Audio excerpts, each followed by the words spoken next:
gotta give it a Madara at the end of the day, regardless of what. I know I always give the motherfucker praise, but let's be real here.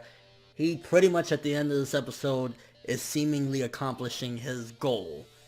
Not many villains get that far. At the end of the day, he had the Moon Eye plan, and definitely this episode, he accomplished even more. And, I mean, I remember when the manga was going on, Kishimoto even came out and said, I keep powering the motherfucker up, and I don't know how to kill him. So, what do? You give him the other Rinnegan, and make him get the Moon Eye, which now he has a red Rinnegan on his forehead, a third eye. It's like the odds keep getting stacked against the heroes, which at the end of the day, in any type of situation, you don't want it to be where, you know, the heroes have their upper hand on the villain. So Kishimoto continued to power him up, which, I mean, it's fucking Madara, so he comes across as like such a beast when it happens. So this episode was seemingly Kishimoto's attempt at basically giving Sakura a one-up. And honestly, I gotta look at, because at the end of the day, let's be real here, it's the writer.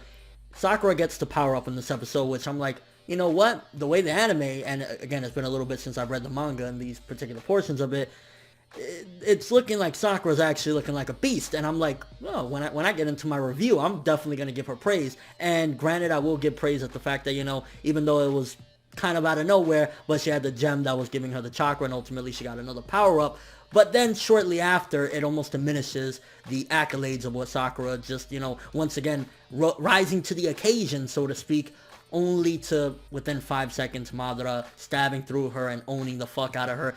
I question sometimes, like, does Kishimoto just, like, want to give her that, but then ultimately doesn't? Like, why would you just have her power up and look boss as shit, only for her to get shitted on, like, a few seconds later? It's like, no, she's not standing behind, and yet she's running forward and getting fucking owned, and then questioning does Sasuke care about her at the moment. Like, who the fuck cares if he cares? You're in a war right now. Why do you think such trivial things? So, yeah, it's kind of like, I want to give her the praise. Like, yes, she rose to the occasion. But then it also makes you wonder, in some of her previous battles, why she never activated that. I mean, I know now's, you know, prime time, real deal. But when she was fighting Sanzuri or anything prior to this event, why didn't she say, you know what, the world is fucking coming to an end. Let me do this shit now. So, yeah. Or hell, when she said that she had once again caught up to Naruto and Sasuke finally, you know, the first time around during this war, why didn't she say, you know what, I'm gonna be better than these motherfuckers, and just activate it right then and there? It would have been like, not only have I caught up to them, I've surpassed both of them. So,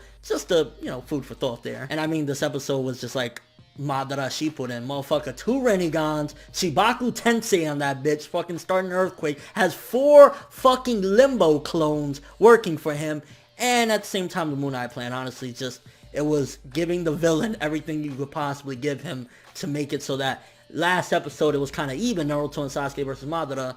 No, that even shit gotta go. So this episode was, if anything, adding more to Madara's destructive capabilities, taking less of the hope that we had, like, okay, they're gonna be able to take him out, and at the same time, just building him up even further, and kind of like, I wanted to say it, and again, because I forgot a bit from the manga, I wanted to really say Sakura coming in like a boss, but she got owned a few seconds after that. So how can I praise when she's running in without any thought, just to yet again be like, I'm caught up, and then getting fucked up? A good portion of this episode as well was getting more flashbacks to the whole thing of Obito's past and whatnot, and what happened, and him finally finding out that Madara was behind it all, you know, the whole Rin thing, her having the seal and whatnot and everything. So yet again, it's him realizing, damn. And I mean, I think at this particular point, since he's already kind of changed to a certain extent, is like, he's finding out even more, and all that's going to do is make him more shittier. I mean, granted, he's already knocked out cold because Madara just basically raped the shit out of him in the other dimension, but it's like adding insult to injury, and I think that's just going into his character a little bit in a way that Madara likes to see despair. I mean, he's just so, if you go back to the root of it, which we got the flashback with Hashirama and whatnot, it's like, yeah, I'm gonna make you feel even shittier, motherfucker. And what he said last episode, like, if only Sasuke was born before this motherfucker, I would have really had a great apprentice. So it's like, Obito, you failed, dog. And I mean, setting everything up for next week's episode with seemingly the Moon Eye plan getting ready to activate. Honestly, good episode for the most part. Not too much on the action, got a little bit there. I will note something that I visually caught. Naruto looked really on point in this episode. Like, the design for his new Sage of Six Paths form, it looked really fucking sweet, and I really liked it. I think that they handled it really nicely in this episode. I don't know if it was different animator, different director, but it looked pretty damn good in this episode, so that was something cool. And anyone else catch as well that Kakashi was just like, oh, I think he took the Sharingan Sharingan with him. Like, how the fuck you don't know somebody ripped an eye out of you? And I'm sure everybody's ready to harp on that whole Naruto fucking giving him another eye shit. I mean, it would have been interesting and nice a little bit if it would have been explained how Naruto gave him the other eye. So it's kind of like, it does come across as BS. Like, let's be real here. Like, Naruto just gave him another fucking eyeball. I mean, I took his DNA and...